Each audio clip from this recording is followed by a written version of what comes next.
마태복음 28장 1절부터 10절 말씀 우리 한 목소리로 말씀 같이 받겠습니다. 안식일이 다 지나고 안식 후 첫날이 되려는 새벽에 막달라 마리아와 다른 마리아가 무덤을 보려고 갔더니 큰 지진이 나며 주의 천사가 하늘로부터 내려와 돌을 굴려내고 그 위에 앉았는데 그 형상이 번개 같고 그 옷은 눈같이 희거늘 지키던 자들이 그를 두려워하여 떨며 죽은 사람과 같이 되었더라. 천사가 여자들에게 말하여 이르되 너희는 무서워하지 말라. 십자가에 못 박히신 예수를 너희가 찾는 줄을 내가 아노라. 그가 여가 계시지 않고 그가 말씀하시던 대로 살아나셨느니라. 와서 그가 누우셨던 곳을 보라. 또 빨리 가서 그의 제자들에게 이르되 그가 죽은 자 가운데서 살아나셨고 너희보다 먼저 갈릴리로 거기서 너희가 배우리라 하라. 보라, 내가 너희에게 일렀느니라 하군. 무서움과 큰 기쁨으로 빨리 무덤을 떠나 제자들에게 알리려고 다름질할세. 예수께서 그들을 만나 이르시되 평안하냐 하시거든 여자들이 나와 그 발을 붙잡고 경배하니 이에 예수께서 이르시되 무서워하지 말라. 가서 내 형제들에게 갈릴리로 가라 하라. 거기서 나를 보리라 하시니라. 아멘. 할렐루야. 우리 한 번 더 옆사람 뒷사람 한번 보시면서 인사 한번 나눌까요? 예수님께서 부활하셨습니다.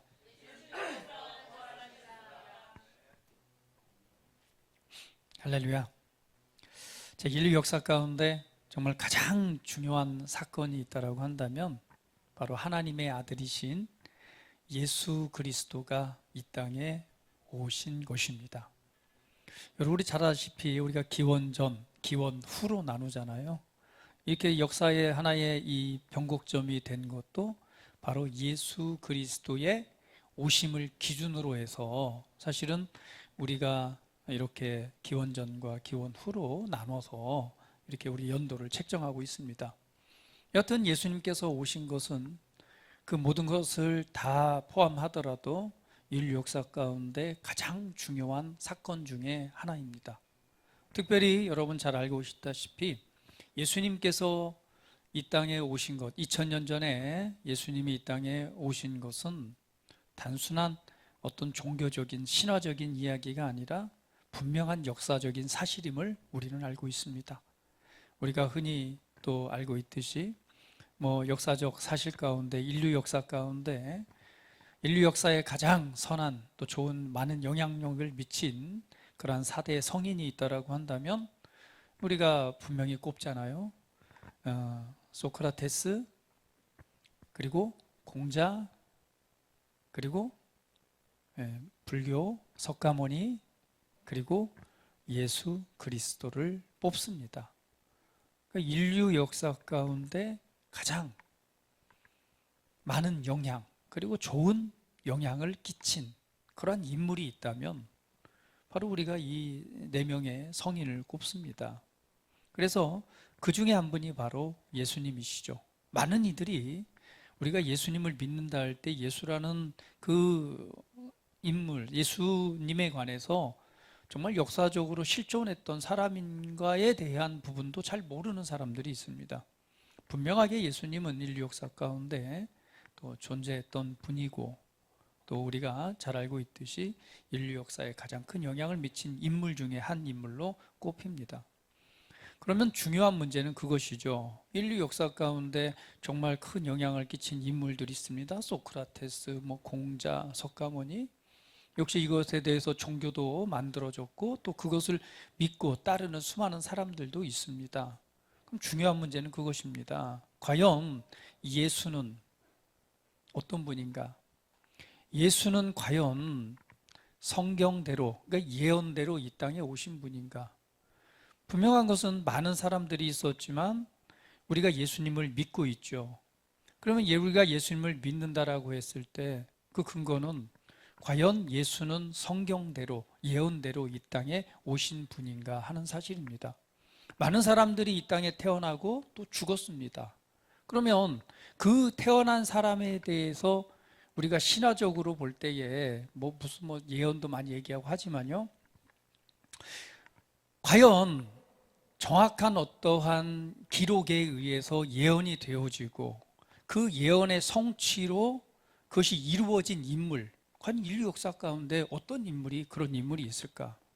근데 예수님에 관해서는 분명히 성경에 기록되어진, 성경에 예언되어진 대로 이 땅에 오신 분이라는 사실입니다.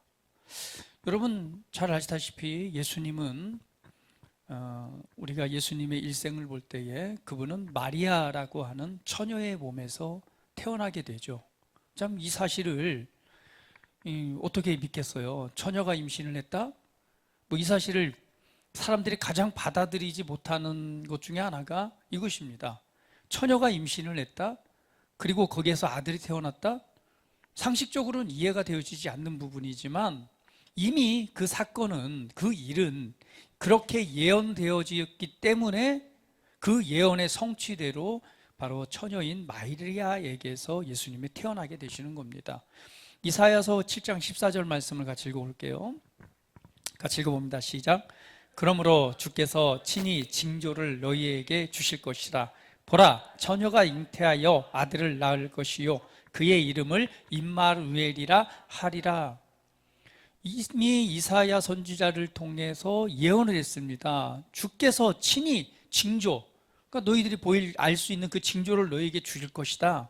그런데 그것은 어떤 징조냐? 처녀가 잉태하여 아들을 낳게 될 것인데 그의 이름은 임마누엘이라고 할 것이다 라고 예언한 거예요. 여러분 이 예언을 들었을 때 어때요? 황당하지 않나요? 우리 저 신미정 집사님이 결혼도 안 했는데 그 처녀가 애를 낳는데요. 그럼 여러분 무슨 생각이 드세요? 처녀가 애를 낳았다는 얘기는 결혼도 안 하고 결혼을 안 하고 애를 낳을 수 있을까? 그럴 수 없는 거죠. 그런데 처녀가, 그게 징조라는 거죠. 처녀가 잉태를 해서 애를 낳게 되는 것, 이거는 뭐예요? 기적일 수밖에 없는 거죠. 그런데 마태복음 1장 22절 23절 바로 예수님의 탄생에 관해서 이렇게 말씀하고 있습니다. 같이 읽어볼게요. 시작. 보라, 처녀가 잉태하여 아들을 낳을 것이요 그의 이름은 임마누엘이라 하리라 하셨으니 이는 번역한즉 하나님이 우리와 함께 계시다 함이라. 마태복음 1장 23절에 그 예언대로 오늘 그 말씀을 증거하고 있습니다. 그래서 여러분 잘 아시다시피 성경의 기록에 보면 마리아가 요셉과 정혼을 하게 되죠. 약혼을 하게 되는데 그때에 요셉이 무엇을 발견하죠? 마리아가 잉태한 것을 보게 됩니다. 근데 마리아가 잉태하는 과정 중에서도 이미 천사가 나와서 말씀하시는 거죠. 네가 잉태할 것이다. 근데 아니 어떻게 그런 일이 했지만은 주께서 말씀하신 대로 될 것입니다라고 그걸 믿음으로 받게 되죠. 그리고 나서 정말 잉태가 하게 됩니다. 그때 요셉이 그 사실을 알고 가만히 끊으려고 하잖아요. 파혼을 하려고 하는데 그때 다시금 천사가 나타나서 요셉에게 말합니다. 하지 마라. 이것은 하나님께서 하신 일이다. 그래서 그때까지 정혼하고 애가 태어날 때까지 같이 동침하지 않게 되는 거죠. 그러면 그 예언이 이렇게 성취되어집니다. 그러면 왜 예수님은 처녀에게서 태어나야 됐을까요? 왜 하필이면 처녀에게 잉태가 돼야 됐을까요? 그렇죠. 예수님의 이 땅에 오심은 온 인류 역사의 죄를 대속하기 위한 희생 제물로 이 땅에 오셔야 했습니다. 그렇다면 바로 아담의 씨를 받아서는 안 되는 거죠. 결국 누구예요? 남자의 씨를 받아서는 안 되는 겁니다. 그래서 아담으로부터 태어난 모든 인류는 죄 아래 태어났기 때문에 죄의 씨를 받고 태어나서는 아니 되는 거예요. 그래서 하나님께서 성령으로 말미암아 잉태하게 하시는데 바로 처녀의 몸에서 잉태하게 하시는 거예요. 이것이 바로 징조요, 이 일들이 성취되게 되는 것입니다. 또한 베들레헴에서 태어날 것을 또 예언하고 있죠. 미가서 5장 2절 말씀도 한번 읽어볼게요. 시작. 베들레헴 에브라다야, 너는 유다 족속 중에 작을지라도 이스라엘 다스릴 자가 내게로 나올 것이라. 그의 근본은 상고에 영원에 있느니라. 그의 근본에 가서 말하고 있는데, 베들레헴 에브라다야, 너는 유다 족속 중에 작을지라도 이스라엘 다스릴 자가 나올 것이다 라고 미가서에 예언되어져 있습니다. 그런데 예수님께서 어디에서 태어나게 되죠? 마태복음 2장 1절에 보면 예수께서 헤롯 왕 때에 유대 베들레헴에서 나심에 동방으로부터 박사들이 예루살렘에 이르러 말하되 라고 말하고 있죠. 결국은 그 예언대로 예수님은 어디에서? 베들레헴에서 만약에 예수님이 베들레헴에서 태어나지 않았다면 이 예언하고 맞지 않기 때문에 그는 성경에서 예언되어진 구원자가 아닌 것입니다. 그래서 예수님께서는 그 예언대로 베들레헴에서 태어나십니다. 또한 성경은 기록하기를 다윗의 후손으로 오실 거에 대해서 예언하고 있어요. 예레미야서 23장 5절 말씀 같이 읽어볼게요. 여호와의 말씀이니라. 보라, 때가 이르리니 내가 다윗에게 한 의로운 가지를 일으킬 것이라. 그가 왕이 되어 지혜롭게 다스리며 세상에서 정의와 공의를 행할 것이니라 라고 예언되어져 있습니다. 결국은 구원자, 그는 어디에게서 나올 것이다? 다윗의 가문에서 나올 것이다. 그래서 마태복음 1장 1절에는 이렇게 기록하고 있습니다. 같이 읽어볼게요. 시작. 예수 그리스도의 계보라. 아브람과 다윗의 자손 예수 그리스도시라.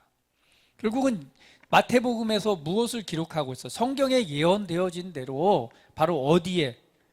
다윗의 자손에게서 태어났다는 것을 말씀하고 있는 것입니다. 또한 네 번째로 보면은요, 광야에서 외치는 자의 소리에 관한 예언이 있습니다. 바로 세례 요한의 사역이죠. 이사야서 40장 3절 말씀 같이 읽어볼게요. 시작. 광야에서, 자 같이 읽어볼게요. 외치는 자의 소리여 이르되 너희는 광야에서 여호와의 길을 예비하라. 사막에서 우리 하나님의 대로를 평탄하게 하라 라고 예언하고 있습니다. 마태복음 3장 3절은 이걸 이렇게 기록하고 있습니다. 같이 읽어볼게요. 시작. 그는 선지자 이사야를 통하여 말씀하신 자라. 일러스되 광야에 외치는 자의 소리가 있어 이르되 너희는 주의 길을 준비하라. 그가 오실 길을 곧게 하라 하였느니라. 결국은 광야에서 외치는 자가 있을 것인데 주의 오심을 예비하는 자로 예언되었듯이, 그래서 예수님보다 6개월 전에 누가 태어나요? 세례 요한이 태어나게 되죠. 그 세례 요한이 태어날 때도 다 천사가 가르쳐 주잖아요. 날 것을 미리 예언했고, 그래서 세례 요한은 자라나서 뭐예요? 주의 오실 길을 예비하는 자로, 광야에서 외치는 자의 소리로서 오늘 드러나게 하십니다. 그리고 또한 마지막으로 보게 되면은요, 고난받는 종으로서의 예언이 되어져 있죠. 여러분 잘 아시다시피 이사야서 53장 전체가 바로 고난의 종으로 오신 예수 그리스도에 대해서 말씀을 하고 있습니다. 그가 멸시를 받아 사람에게 버림받았고, 또한 그가 찔림은 우리의 허물 때문이고, 그가 징계를 받음으로 우리가 평화를 누리고, 그가 채찍에 맞음으로 나음을 입었도다. 결국은 우리를 위해서 고난받을 종으로서의 오심을 말씀하고 있는 것입니다. 그것처럼 예수님께서는 우리 마태, 마가, 누가, 요한복음 예수님의 생애에 보게 되면 결국은 그 말씀대로 고난의 종으로서 이 땅에 오셔서 고난을 받으시고, 말씀하신 것처럼 징계를 받으시고 부끄러움을 당하시고, 그리고 예언대로 친히 채찍에 맞으시죠. 예언대로 침뱉음을 당하시고, 예언대로 그 옷 벗김을 당하시고, 또한 예언대로 그 옷을 사람들이 제비 뽑아 나누게 되고, 이 모든 것이 성경에 그대로 예언된 대로 예언의 성취가 이루어지신 분입니다. 그러니까 예수님은 인류 역사 가운데 2000전에 오신 분이지만 굉장히 특별하신 분인 거예요. 왜? 이 성경이라고 하는 그곳에 기록되어진 대로 그 예언이 그대로 성취되었기 때문에 그렇습니다. 여러분도 잘 아시다시피 구약의 제사 및 절기도 결국은 누굴 말씀하고 있죠? 예수 그리스도를 말씀하고 있는 거예요. 여러분, 구약의 대표적인 제사 중에 속죄제라는 제사가 있습니다. 대속죄일 날 드리는 속죄 제사인데요, 레위기 16장에 보게 되면 대제사장이 1년에 한 번 바로 지성소에 들어가서 백성의 죄를 속죄하는 일을 합니다. 그때 이 속죄 제사가 죄를, 그러니까 이 이스라엘의 모든 그 죄를 이렇게 씻는 바로 그 제사가 바로 속죄 제사잖아요. 그런데 히브리서 9장 12절은 이것을 이렇게 말씀하고 있죠. 같이 읽어볼게요. 시작. 염소의 송아지의 피로 하지 아니하고 오직 자기의 피로 영원한 속죄를 이루사 단번에 성소에 들어가셨느니라. 사실은 대제사장이 그 피를 가지고 바로 이 지성소에 들어가서 그 일을 하는 거예요. 그런데 이 일이, 이 속죄 제사도 결국은 그 피가 그 희생의 제물로서 그 피가 발려지는데, 오늘 그 일을 예수님께서 직접 하셨다라고 말씀하죠. 어떻게? 염소와 송아지의 피로 한 것이 아니라 누구의 피로? 자기 자신의 피로 어떤 속죄 제사, 영원한 속죄의 제사를 드리셨고, 그리고 단번에 성소에 들어가셨다라고 말씀을 하고 있습니다. 또 구약의 제사 중에 여러분 여러 제사가 있지만은 이 번제라고 하는 게 있죠. 제물 전체를 불태워서 드리는 제사가 있습니다. 그 번제 또한 누구를 상징하고 있죠? 바로 예수님을 상징하고 있습니다. 왜? 예수님께서는 자신의 전부를 제물로서 태워서 하나님께 드려졌기 때문에 그래요. 그래서 에베소서 5장 2절은 이렇게 말씀합니다. 같이 읽어볼게요. 시작. 우리를 위하여 자신을 버리사 향기로운 제물과 희생 제물로 하나님께 드리셨느니라. 자, 후반절이죠. 우리를 위하여 자신을 버리사 향기로운 제물과 희생 제물로 하나님께 드리셨느니라. 그것처럼 예수님께서는 그 번제물처럼 자기 자신을 온전히 희생 제물로 드리신 것으로 그 일을 성취하셨습니다. 더 나아가서는 여러분 잘 아시다시피 6월절에 어린 양으로 오셨죠. 출애굽 당시에 바로 어린 양의 피가 문설주와 이 바깥문에 발려져 있으면 그 죽음의 재앙이 넘어가는 바로 출애굽상 당시에 있었던 바로 6월절입니다. 예수님께서는 그 6월절에 어린 양으로, 희생당한 어린 양으로 이 땅에 오셨죠. 성경은 기록하기를 요한복음 1장 29절에 보면 바로 광야에서 외치는 자의 소리인 세례 요한이 예수님에 관해서 이렇게 말합니다. 같이 읽어볼까요? 시작. 보라, 세상 죄를 지고 가는 하나님의 어린 양이로다. 그러면서 고린도전서 5장 7절은 이렇게 기록하고 있습니다. 같이 읽어볼게요. 시작. 너희는 누룩 없는 자인데 새 덩어리가 되기 위하여 묵은 누룩을 내버리라. 우리의 유월절 양 곧 그리스도께서 희생되셨느니라. 그러니까 예수님은 유월절의 양임을 분명히 말씀하고 있죠. 할렐루야. 자, 또한 그 절기가 유월절과 함께 시작하는 게 무교절이잖아요. 무교절은 어떤 절기예요? 빵을 굽는데 누룩이 들어가지 않는 빵을 굽고 그 빵을 먹는 절기입니다. 누룩 없는 떡을 얘기하는데 이것은 무엇을 말합니까? 바로 예수님을 상징하는 거예요. 누룩이 없다는 것은 죄 없는 삶, 죄가 없으신 예수님의 삶, 예수님에 관해서 말씀하고 있는 겁니다. 누룩이 들어가지 않은 떡은 바로 그 자체가 예수님을 상징하는 거예요. 그래서 예수님은 뭐예요? 우리와 똑같은 사람이시지만 그에게는 뭐가 없다고 기록하고 있어요? 죄가 없으시니라. 할렐루야. 그분은 죄 아래 태어나지 않았습니다. 그분이 처녀에게 잉태할 수밖에 없었던 것은 이 남자의 씨, 아담의 씨, 그 씨로 태어난 것이 아니라 하나님의 영으로 말미암아 여자의 몸에서 잉태된 거예요. 그래서 그 사람의 씨를 받지 않은, 결국은 죄가 없으신 분으로 이 땅에 오신 거예요. 왜?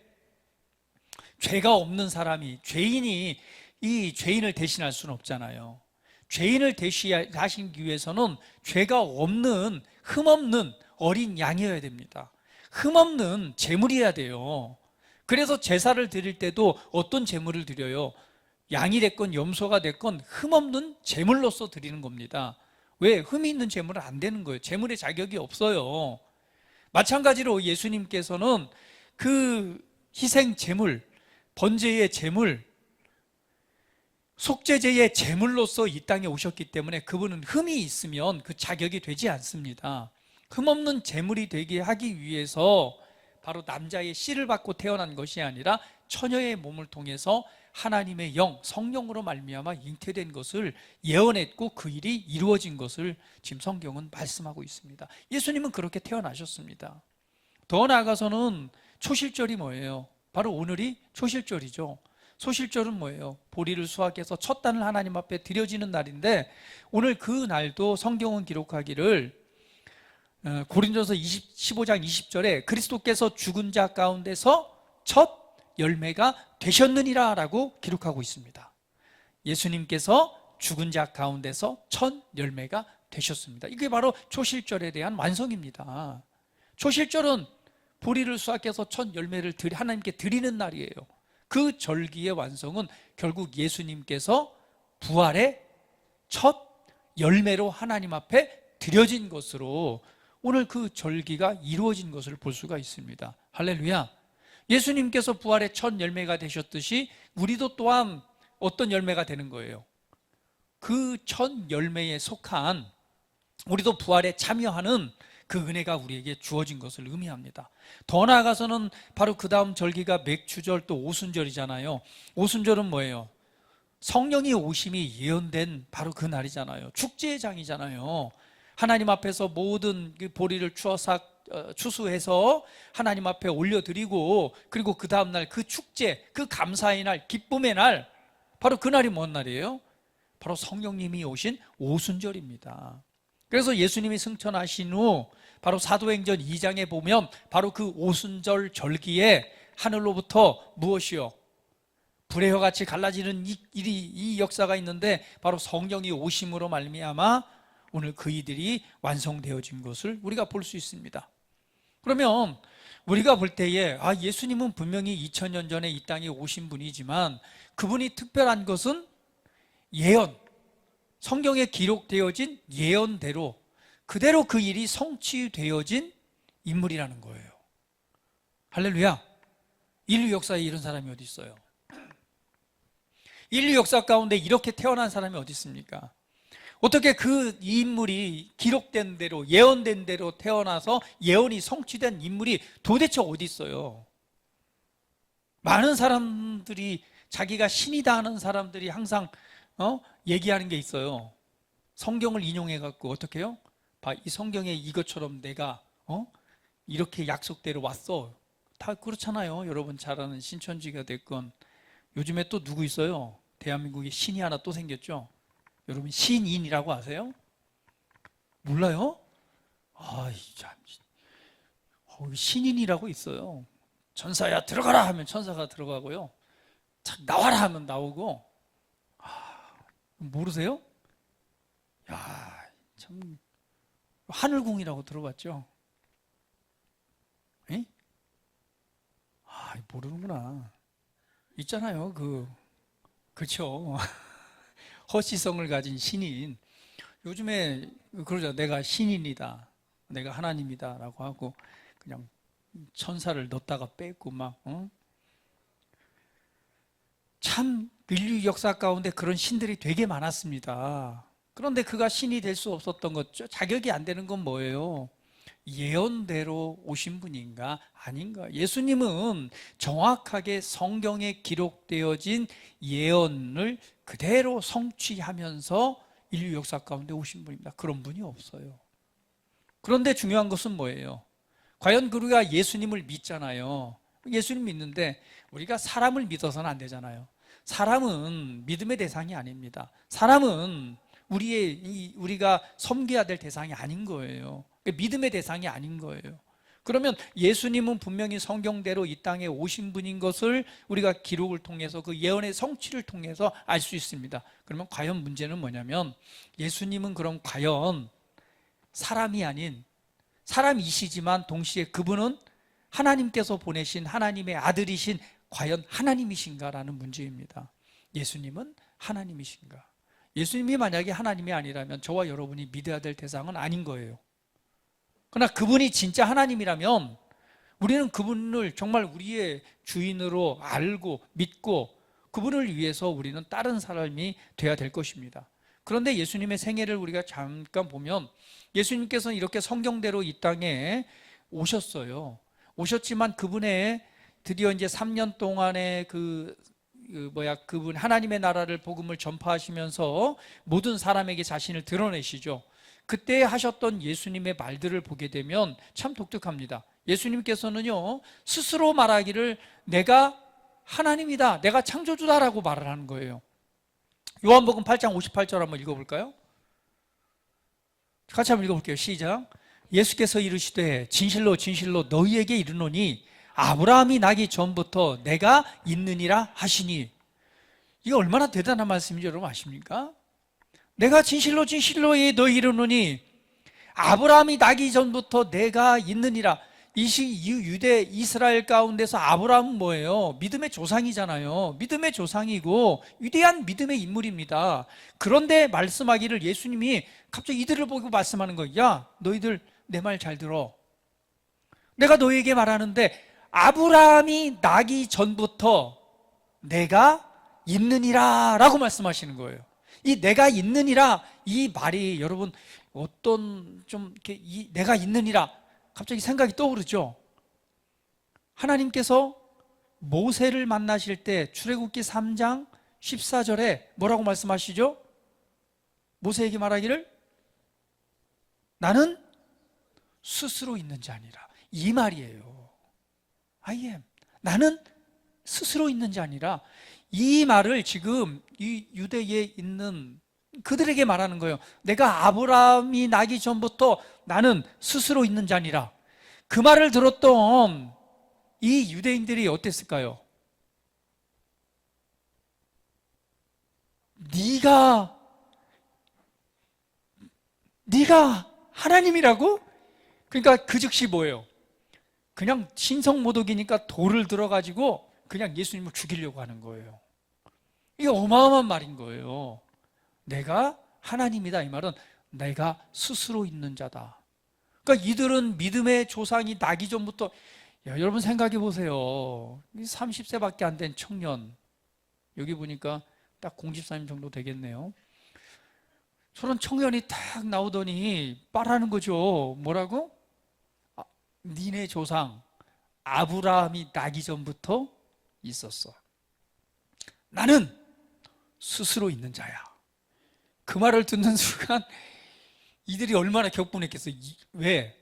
여러분 하나님의 이름, 그 하나님의 이름에 관해서는 이 유대인들이 얼마나, 왜냐 하나님의 이름을 망령되지 말라고 그랬잖아요. 그렇기 때문에 그들은 여호와 스스로 있는 자 이 이름을 쓰질 못합니다. 그래서 뭐라고 해요? 아도나이라고 표현을 하고, 그리고 성경에 기록할 때도 그 이름이 나오게 되면 목욕 제기하고 와서 다시 쓰고 또 목욕 제기하고 다시 쓴단 말이에요. 그만큼 그 이름을 언급할 수가 없어요. 왜? 그거는 굉장한 이름, 경외하는 이름이기 때문에. 근데 예수님 말하는 거예요. 내가 스스로 있는 자야. 그랬더니 그냥 이들은 들어도 돌로 치려고 하잖아요. 특별히 요한복음 10장 30절은 또 이렇게 말합니다. 같이 읽어볼게요. 시작. 나와 아버지는 하나다. 하나님과 나는 하나다. 결국 나는, 예수님은 하나님과 동일한 본체 하나임을 선언해버린 거예요. 마찬가지로 유대인들은 이 말씀 때문에 이렇게 말하죠. 당신이 네가 사람이면서 네 자신을 하나님이라고 하느냐? 하면서 그냥 신성모독한다고 막 돌로 죽이려고 합니다. 예수님 스스로가 바로 하나님임을 말씀을 했어요. 그래서 많은 사람들로부터 저는 미쳤다라고 그 얘기를 들은 거예요. 제자들도 마찬가지로 그 예수님을 따라다니죠. 수많은 기적도 보면서 야 정말 특별하다 하는데, 정말 그가 하나님이라고 했을 때 그걸 받아들이기가 쉬웠을까요? 쉽지 않았을까요? 쉽지 않았어요. 그래서 예수님께서 후에 말씀한 제자들에게 너희는 나를 누구라 하느냐라고 묻잖아요. 그때의 베드로가 뭐예요? 주는 그리스도시요 살아계신 하나님의 아들입니다 라고 고백을 합니다. 그때 예수님께서 하신 말씀이 있어요. 바요나 시므라 네가 복이 있도다. 이를 알게 한 것은 누구다? 아버지께서, 하나님께서 너에게 알게 하셨기 때문에 네가 그렇게 고백할 수 있는 거다라고 말하는 거예요.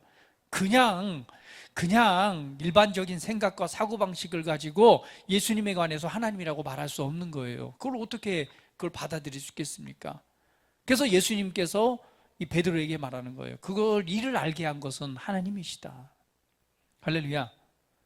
참 받아들일 수 없는 문제입니다. 근데 예수님께서는 그렇게 말씀했습니다. 그런데 성경도 또한 분명하게 예수님을 하나님이라고 말씀을 하고 있죠. 여러분 잘 아시는 말씀이에요. 요한복음 1장 1절 말씀 같이 읽어볼까요? 시작. 태초에 말씀이 계시니라. 이 말씀이 하나님과 함께 계셨으니 이 말씀은 곧 하나님이시니라. 자, 말씀이 함께 있으니 말씀이 곧 하나님이래요. 그러면서 14절 말씀에 이걸 증명을 합니다. 같이 읽어볼게요. 시작. 말씀이 육신이 되어 우리 가운데 거하심에 우리가 그의 영광을 보니 아버지의 독생자의 영광이요 은혜와 진리가 충만하니라.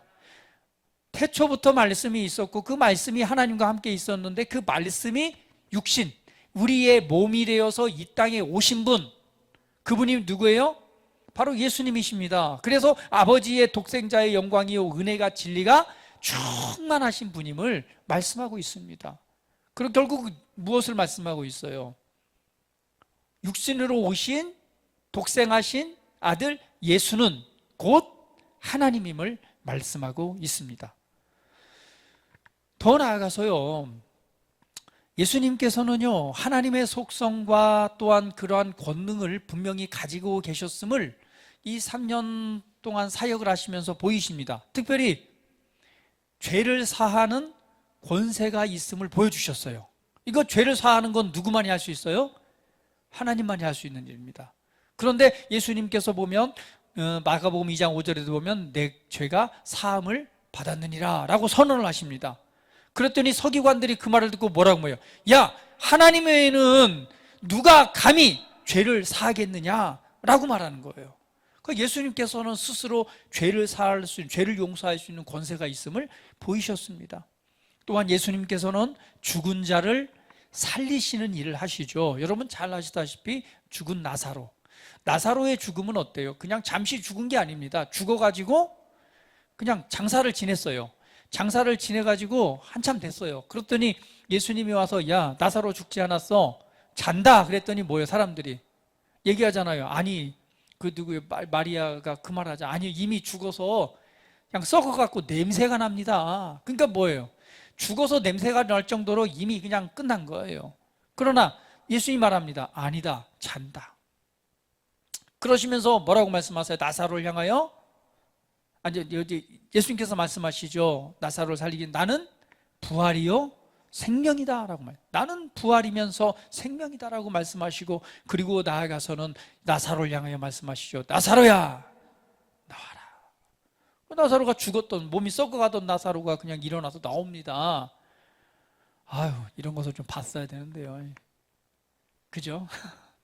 얼마나 기가 막힐까요? 그죠? 참, 장사 지내갖고 냄새가 나는데 예수님께서 나는 부활이요 생명이니 나를 믿는 자는 이게 뭐야?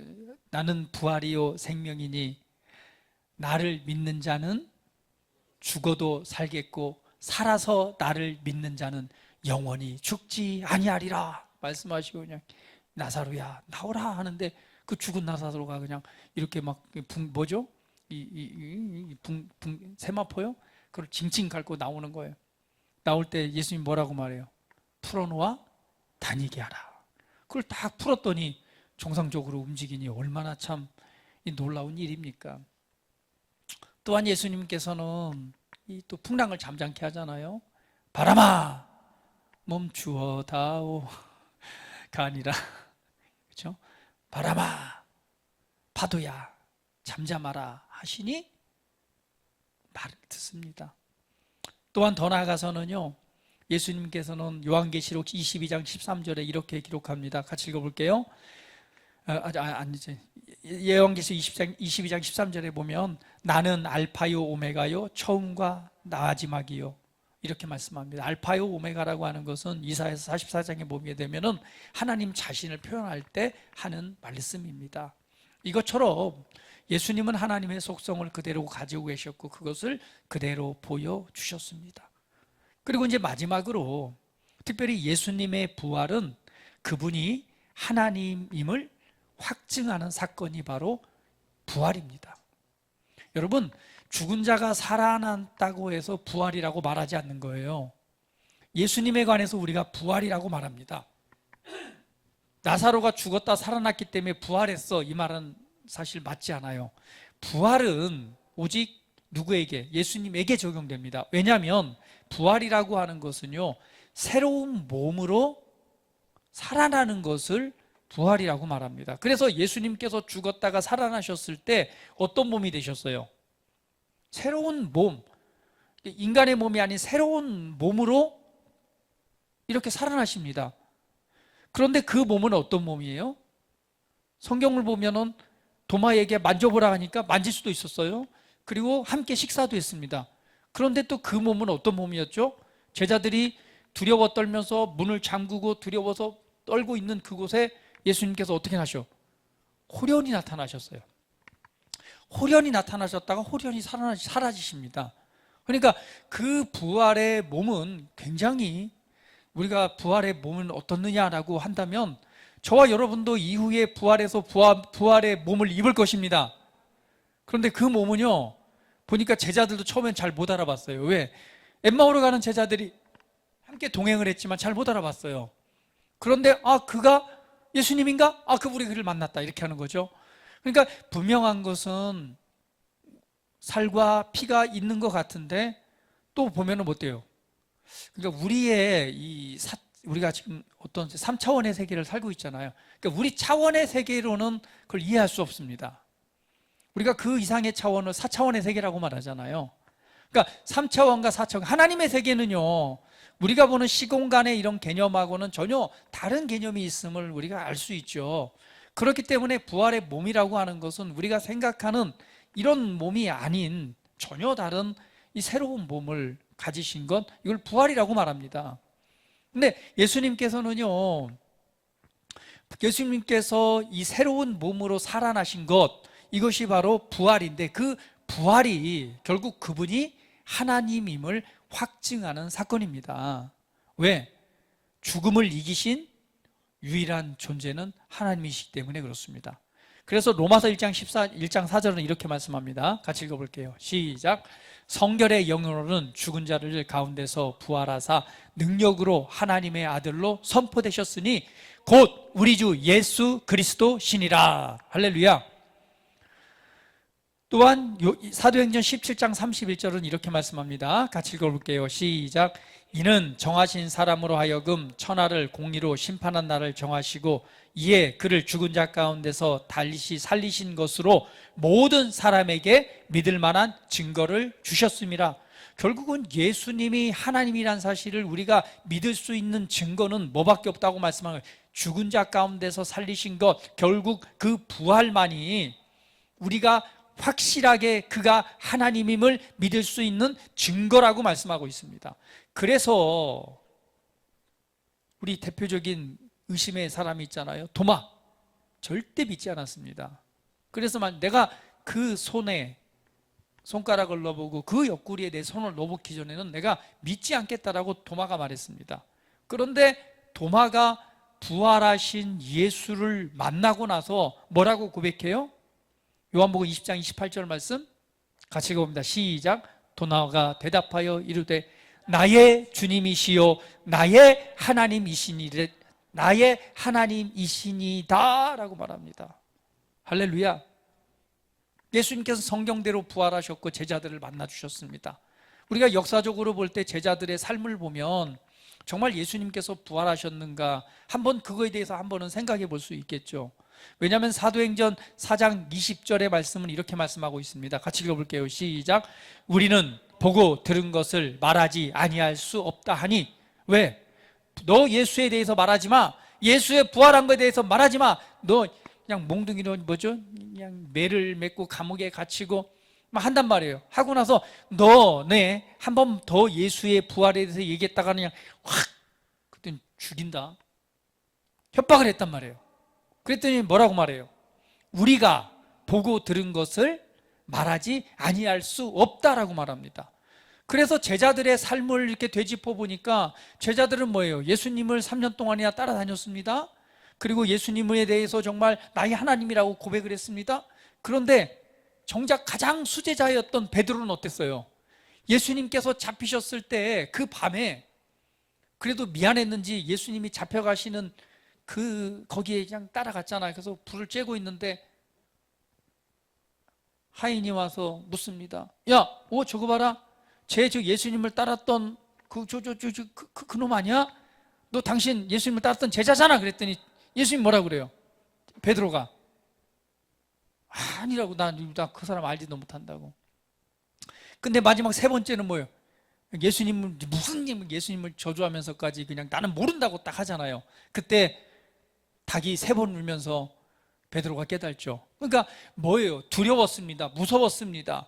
그렇기 때문에 부인하고 저주하고 피했어요. 또한 제자들은 예수님이 잡혔을 때 다 자기들도 뭐 할까봐, 끌려가서 사형당할까봐 무서워서 다 숨었습니다. 문 걸어 잠그고 벌벌벌벌 떨고 있었어요. 그랬던 제자들이 후에 보게 되면 어때요? 예수님의 부활을 증거하다가 다 죽임을 당합니다.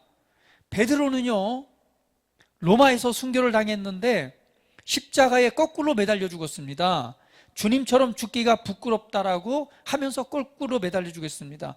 안드레는요, X자형 십자가에서 순교를 당했는데요, 그리스에서 설교하다가 체포돼서 순교를 당합니다. 세베대 아들 야고보는요, 헤롯에 의해서 최초의 순교자가 되는데 칼에 의해서 참수를 당합니다. 빌립은요, 소아시아 터키에서 전도 중에 순교를 당하는데 십자가형 또는 창에 찔려서 죽임을 당합니다. 바돌로메 나다나엘이죠. 그는 아르메니아 지역에서 복음을 전하다가 산채로 피부가 벗겨진 채 참수를 당합니다. 도마는요, 인도에서 복음을 전하다가 창에 찔려서 순교당하게 됩니다. 마태는요, 에티오피아에서 복음을 전하다가 칼에 찔려 순교당하게 됩니다. 야곱은, 알포의 아들 야고보는요, 유대 예루살렘에서 복음을 전하다가 돌에 맞아 죽임을 당합니다. 시몬은요, 페르시아에서 복음을 전하다가 톱에 잘려서 순교를 당합니다. 다데오, 야고보의 아들이죠. 페르시아에서 복음을 전하다가 창에 찔려서 순교를 당합니다. 가룟 유다는 여러분 잘 아시다시피 예수님을 배신하고 자살하게 되죠. 세례 요한이 아니라 누구죠? 요한 한 명만 밤모섬에 유배되어서 생애를 마감하게 되는데, 사실 전승에 보게 되면 요한도 죽이려고 기름 가마솥에 넣었지만 죽지 않아 가지고요, 그냥 밤모섬에 유배해서 살았다는 이야기가 있습니다. 죽이려고 해서 죽지 않았다고 그래요. 근데 나머지 모든 사람들은 다 뭐 했어요? 예수님의 부활을 증거하다가 내가 보고 들은 것을 말하지 아니할 수 없도다, 그것을 말하다가 다 죽임을 당합니다. 우리가 이것을 볼 때에 제자들은 성경대로 누굴 만났어요? 부활하신 예수를 만났기 때문에. 우리가 입장 바꿔놓고 생각해 볼 때 부활하신 예수를 만나지 않았다면 자기 목숨 바쳐서 예수님의 부활, 거짓말을 증언할 사람은 아무도 없을 것입니다. 그들은 성경대로 분명히 2000년 전에 죽으시고 부활하신 예수를 만났기 때문에 그들은 알았습니다. 부활하시고 승천하신 예수를 봤기 때문에 그분이 나의 주님이고 나의 하나님임을 알았기 때문에 그 복음, 바로 부활의 복음을 증거하다가 다 순교를 당했던 것입니다.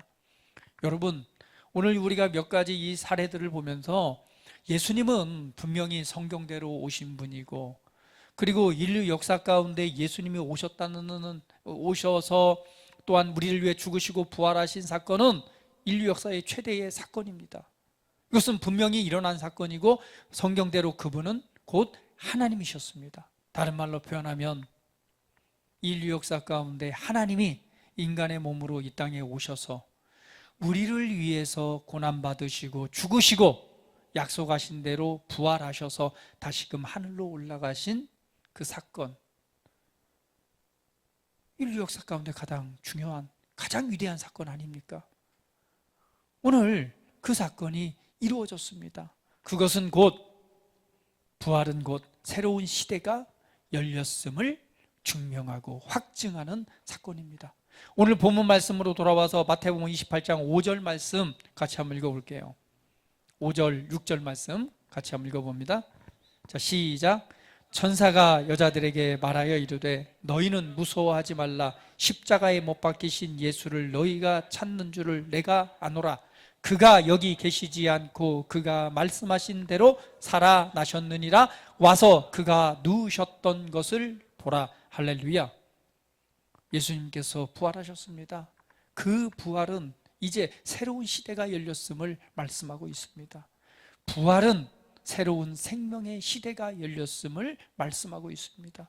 사망이 역사하고 죽음이 역사하던 시대가 아니라, 죄가 지배하던 시대가 아니라 바로 은혜가 다스리는 시대, 사망의 공포가 아니라 영원한 생명이 소망이 되어서 역사하는 그런 새로운 시대가 열린 것입니다. 오늘 저와 여러분은요, 하나의 종교 안에서 종교 생활을 하는 것이 아니라 이제 부활하신 예수의 생명을 가지고 그 생명의 능력으로 살아가는 그런 새로운 삶, 새로운 시대에 살고 있는 것이 저와 여러분입니다. 할렐루야. 인류 역사에 이러한 사건이 없는 거예요. 그 역사의 주인공이 바로 저와 여러분입니다. 할렐루야. 우리 옆 사람 모시면서 부활 생명이 내 안에 있습니다. 이 생명은 보통 생명이 아닙니다. 바로 하나님의 생명입니다. 이 생명은 영원한 생명입니다. 이 생명은 모든 어둠을 밝히는 빛입니다. 이 생명은 우리로 영생하게 합니다. 이 생명은 우리로 하여금 영원히 죽지 않고 부활의 새로운 몸을 얻게 되는 그 은혜 자리에 서게 합니다. 이제는 부활 생명이 우리 안에 있습니다. 부활의 생명으로 살아가는 새로운 시대가 오늘 그 시대 속에서 우리는 살아가고 있습니다. 부활은요, 완전한 절망의 시대를 끝내고 새로운 소망의 시대를 열었던 것이 바로 이 부활입니다. 제자들은 절망했습니다. 예수님이 잡히시던 그 밤에 절망했어요. 좌절했어요. 이제 우리도 잡혀 죽을까 봐 두려워서 숨어서 벌벌 떨고 있었습니다. 그때에 예수님께서 부활하신 예수님이 평안하냐, 평안하라, 평안하라 하면서 예수님이 딱 나타나셨을 때 그들은 무엇을 봤을까요? 여러분이 한번 상상해 보십시오. 두려워 여러분, 이제 곧 잡혀 죽을 것 같은 수많은 이 로마의 군사들이, 그리고 그 유대의 지도자들이 예수님을 못 박혀 죽인 이후에 그 잔당들을 죽이기 위해서 혈안이 되었을까요? 안 됐을까요?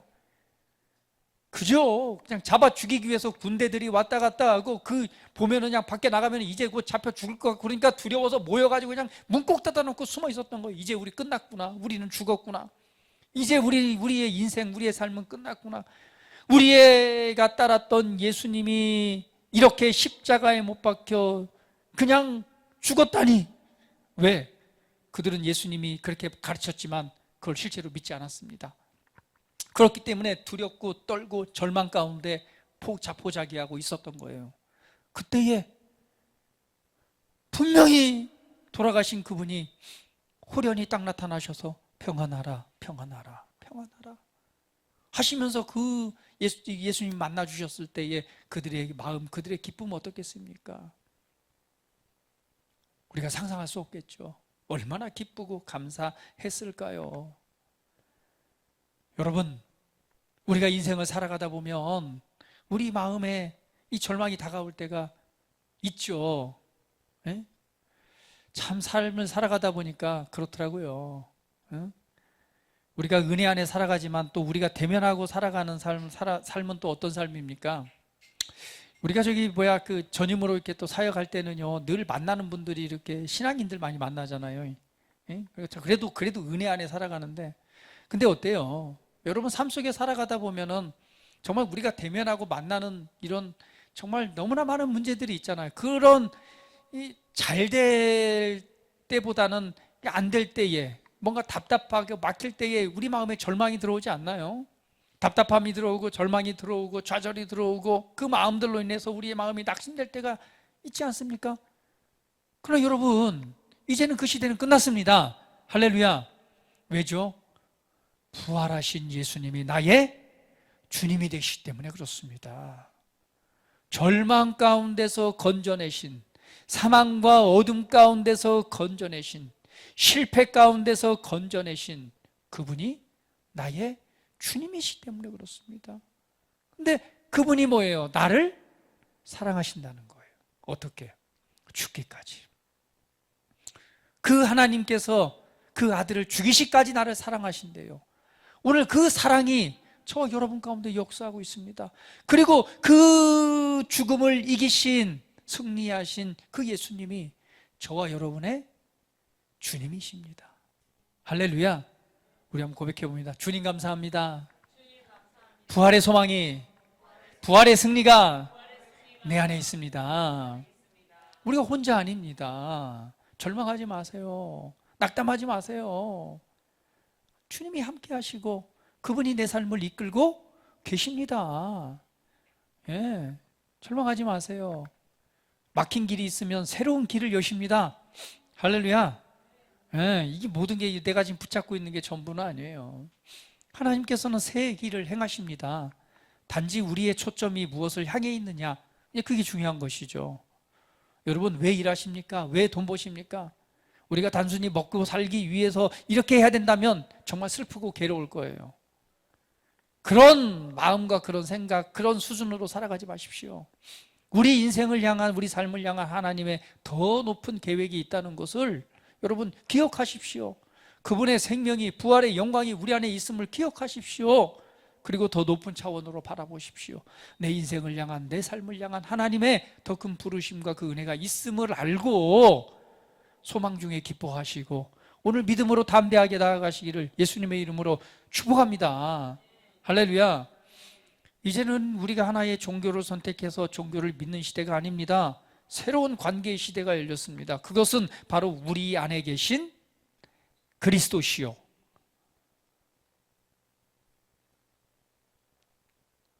그리스도가 내 안에 계시고 내가 그 안에 있으므로 우리가 하나 되어서 그 관계 속에서 살아가는 새로운 삶이 된 것입니다.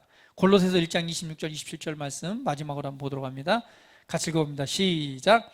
이 비밀은 만세와 만대로부터 감춰졌던 것인데 이제는 그의 성도들에게 나타났고 하나님이 그들로 하여금 이 비밀의 영광이 이방인 가운데 얼마나 풍성한지를 알게 하려 하심이라. 이 비밀은 너희 안에 계신 그리스도시니 곧 영광의 소망이시니라. 할렐루야. 우리 안에 계신 그리스도를 기억하십시오. 이제는 내가 사는 것이 아니라 내 안에 그리스도께서 사십니다. 할렐루야. 내 인생이 아닙니다. 오늘 그리스도와 함께한 인생입니다. 그분이 나의 주인이 되십니다. 오늘 그분의 모든 것이 내 안에 충만히 거하고 있습니다. 그러므로 두려워하지 마십시오. 겁내지 마십시오. 여러분의 삶을 대면할 때 지극히 강하고 담대하십시오. 그리고 우리에게 주신 유업과 그 은혜가 있음을 알고 담대하게 주장하십시오. 너의 입을 크게 열라라고 그랬잖아요. 너무 좁아지지 마십시오. 눈을 들어서 좀 바라보십시오. 내가 어디에 있는가?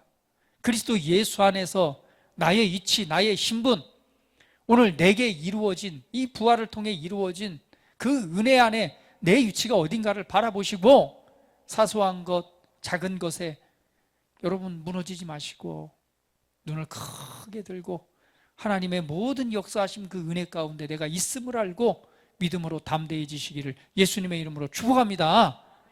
오늘 그 은혜가 저와 여러분 가운데 역사하고 있습니다. 다시 한번 우리 옆 사람 보시면서 예수님께서 부활하셨습니다. 우리 다 같이 기도드리겠습니다. 우리 함께 기도드릴 때에 받은 말씀을 상고하시면서 우리 함께 고백하며 기도합니다. 그렇습니다. 오늘 부활하신 은혜가, 부활의 생명이 내 안에 역사하고 있습니다. 주님 고맙습니다. 감사합니다. 오늘 그 은혜로 새로운 시대, 새 열매의 삶으로 살아가는 저가 되기를 고백합니다. 우리 함께 기도하겠습니다. 할렐루야. 살아계신 아버지 하나님 감사합니다. 오늘 우리에게 이루어진 아버지 하나님의 놀라운 사랑과 그 은혜를 우리가 생각해 봅니다. 우리는 예수 그리스도의 부활과 그 은혜를 통해서 오늘 새로운 시대에 또한 새 증인으로서의 삶을 살아가도록 우리를 축복해 주셔서 감사합니다. 예수님의 부활은 단지 과거에 있었던 어떠한 사건이 아니라 오늘 나의 삶을 변화시키는 살아있는 능력입니다. 오늘 우리는 그리스도 안에 있는 새로운 피조물입니다. 더 이상 우리는 죄의 노예가 아니고 사망과 저주가 역사하는 삶이 아니라 오늘 하나님의 생명과 능력이 역사하는 믿음의 사람이요 소망의 사람입니다. 오늘 그리스도의 부활과 그 은혜를 살아계심을 증거하는 이 시대의 증인들입니다. 입술로 복음을 전하고 삶으로 부활의 능력을 보여주고 나타내는 믿음의 사람들입니다. 오늘 우리를 그러한 자로 선택하셨고 부르셨고 그 은혜를 부어주셨습니다. 이제 우리가 삶을 대면하며 나아갈 때에 우리 마음이 좁아지고 우리의 생각이 좁아지고 우리의 마음이 연약해지고 절망 가운데 있는 것들을 거절합니다. 오늘 내 안에 이루어지고 내 안에 있는 그 하나님의 능력이 무엇인가를 알고 그것을 믿음으로 말미암아 지극히 강하고 담대하게 나의 유업을 차지하고 오늘 그 은혜를 따라 믿음으로 살아가는 그 믿음의 삶을 선택합니다. 사랑하는 아버지 하나님, 우리 사랑하는 성도들이 위해 하나님의 영으로 더 충만하게 기름 부어주시고 말씀의 능력으로 채워주시고 하나님의 생명의 그 놀라운 부활의 생명의 능력이 오늘 삶 가운데 더 가득하기를 예수 그리스도의 이름으로 축복합니다. 예수 이름으로 축복합니다. 이기고 승리하며 또한 소망 중에 기뻐하고 감사하며 상황을 바꾸는 오늘 믿음의 사람들로 드러나기를 원하오니 살아계신 아버지 하나님, 주님 들으시고 응답하시고 그 일을 이루시니 감사합니다. 채워주시니 감사합니다. 열어주시니 감사합니다. 힘을 주시니 감사합니다. 하나님의 생명으로 치유하시니 감사합니다. 자유케 하시니 감사합니다. 변화케 하시니 감사합니다. 오늘 무엇보다도 우리의 마음을 넓히고 생각을 넓히고 오늘 믿음으로 나아가는 우리 귀한 자녀들 되게 하시옵소서. 주님만을 찬양합니다. 경배합니다. 영광 받으시옵소서. 감사드리며 예수 그리스도의 이름으로 기도합니다. 아멘.